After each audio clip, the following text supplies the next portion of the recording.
ಈ ಬಿಸಿಲು ಜಾಸ್ತಿ ಇರೋದ್ರಿಂದ ಮಕ್ಕಳು ಏನೇ ಮಾಡಿಕೊಟ್ರೂ ತಿಂತಾ ಇಲ್ವಾ? ಸೊ ಈ ಆಹಾರನ ಮಾಡಿಕೊಡಿ, ಖಂಡಿತ ಇಷ್ಟಪಟ್ಟು ತಿಂತಾರೆ, ಆರೋಗ್ಯಕ್ಕೂ ಒಳ್ಳೆಯದು.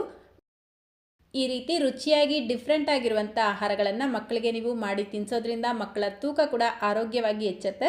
ಸೊ ಇದನ್ನು ಮಾಡೋದು ಯಾವ ರೀತಿ ಅಂತ ನೋಡೋಣವಾ? ಮೊದಲು ಈ ರೆಸಿಪಿನ ಮಾಡ್ಕೊಳ್ಳೋದಕ್ಕೆ 3 ಟೇಬಲ್ ಸ್ಪೂನಷ್ಟು ಸಬ್ಬಕ್ಕಿನ 2 ಗಂಟೆ ಮುಂಚೆ ನೆನೆಸಿಟ್ಕೊಂಡಿದ್ದೆ. ಈ ಸಬ್ಬಕ್ಕಿ ನೋಡ್ಬೋದು ಚೆನ್ನಾಗಿ ನೆಂದಿದೆ. ನೆಕ್ಸ್ಟ್ ನಾನಿಲ್ಲಿ ಒಂದು ಸಪೋಟ, ಒಂದು ಬಾಳೆಹಣ್ಣ ತಗೊಂಡಿದ್ದೀನಿ. ಸಪೋಟ ಮೇಲೆ ಇರುವಂಥ ಸಿಪ್ಪೆ ಮತ್ತು ಬೀಜನ ತೆಗೆದುಬಿಟ್ಟು ಕಟ್ ಮಾಡಿ ಇಟ್ಕೊಳ್ಳಿ. ಈಗ ಇದನ್ನು ಕೈಯಲ್ಲೇ ಚೆನ್ನಾಗಿ ಮ್ಯಾಶ್ ಮಾಡ್ಕೊಳ್ಬೇಕು, ಅಥವಾ ಒಂದು ಬ್ಲೆಂಡರ್ ಜಾರ್ಗೆ ಹಾಕ್ಬಿಟ್ಟು ಬ್ಲೆಂಡ್ ಮಾಡಿ ಬೇಕಿದ್ರೂ ಇಟ್ಕೊಳ್ಬೋದು.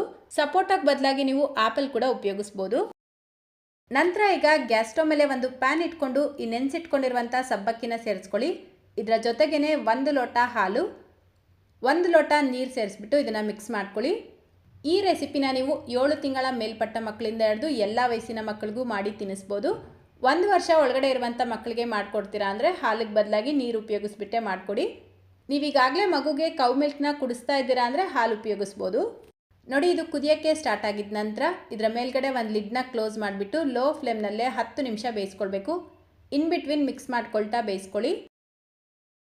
ನೋಡಿ, ಕರೆಕ್ಟಾಗಿ 10 ನಿಮಿಷಕ್ಕೆ ನಾವು ಸೇರಿಸಿರುವಂಥ ಸಬ್ಬಕ್ಕಿ ಚೆನ್ನಾಗಿ ಬೆಂದಿರುತ್ತೆ. ಈಗ ಇದನ್ನು ಒಂದು ಸಲ ಮಿಕ್ಸ್ ಮಾಡಿಕೊಂಡು ನಾವು ಮೊದಲೇ ಮ್ಯಾಶ್ ಮಾಡಿ ತೆಗೆದಿಟ್ಕೊಂಡಿರುವಂಥ ಸಪೋಟ ಮತ್ತು ಬಾಳೆಹಣ್ಣು ಸೇರಿಸ್ಕೊಂಡು ಮಿಕ್ಸ್ ಮಾಡ್ಕೊಳ್ಬೇಕು. ಇದಕ್ಕೆ ಯಾವುದೇ ರೀತಿ ಸ್ವೀಟ್ ಹಾಕೋ ಅವಶ್ಯಕತೆ ಇಲ್ಲ, ಯಾಕಂದರೆ ಸಪೋಟ ಮತ್ತು ಬಾಳೆಹಣ್ಣಲ್ಲಿ ಆಲ್ರೆಡಿ ಸಿಹಿ ಅಂಶ ಇರುತ್ತೆ. ಹಂಗೂ ಸಿಹಿ ಕಡಿಮೆ ಇದೆ, ಮಗು ತಿಂತಾ ಇಲ್ಲ ಅಂತ ನಿಮ್ಗೆ ಅನಿಸಿದ್ರೆ ಒಂದು ಅರ್ಧ ಟೀ ಸ್ಪೂನ್ ಕಲ್ ಸಕ್ಕರೆ ಅಥವಾ ಬೆಲ್ಲ ಸೇರಿಸ್ಕೊಳ್ಳಿ. Normal white ಶುಗರ್ನ ಸೇರಿಸ್ಬೇಡಿ. ಇದರ ಜೊತೆಗೇ 1 ಟೀ ಸ್ಪೂನ್ ಡ್ರೈ ಫ್ರೂಟ್ಸ್ ಪೌಡರ್ನ ಸೇರಿಸ್ಬಿಟ್ಟು ಮಿಕ್ಸ್ ಮಾಡ್ಕೊಳ್ತಾ ಇದ್ದೀನಿ. ಡ್ರೈ ಫ್ರೂಟ್ಸ್ ಪೌಡರ್ ಇಲ್ಲ ಅಂದರೆ ಬಾದಾಮಿ ಮತ್ತು ಗೋಡಂಬಿನ ತುರಿದ್ಬಿಟ್ಟು ಕೂಡ ಸೇರಿಸ್ಕೊಳ್ಬೋದು. ಇದರ ಜೊತೆಗೇ ಅರ್ಧ ಟೀ ಸ್ಪೂನ್ ತುಪ್ಪ ಕೂಡ ಸೇರಿಸ್ಕೊಂಡಿದ್ದೀನಿ.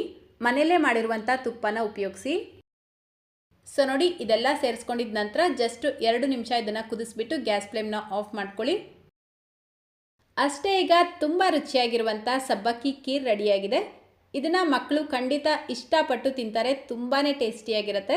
ಇದರಲ್ಲಿ ನಾವು ಸಬ್ಬಕ್ಕಿ, ತುಪ್ಪ, ಸಪೋಟ ಎಲ್ಲ ಬಳಸಿರೋದ್ರಿಂದ ಮಕ್ಕಳ ತೂಕ ಹೆಚ್ಚಾಗೋದಕ್ಕೆ ಇದು ತುಂಬಾ ಹೆಲ್ಪ್ ಮಾಡುತ್ತೆ. ಸೊ ಮಿಸ್ ಮಾಡ್ದಿರ ಈ ರೆಸಿಪಿನ ಮಕ್ಕಳಿಗೆ ಮಾಡಿ ತಿನ್ನಿಸಿ. ವಾರದಲ್ಲಿ 2 ಅಥವಾ 3 ದಿನ ಮಾಡಿ ತಿನ್ನಿಸಿದ್ರೆ ಸಾಕು.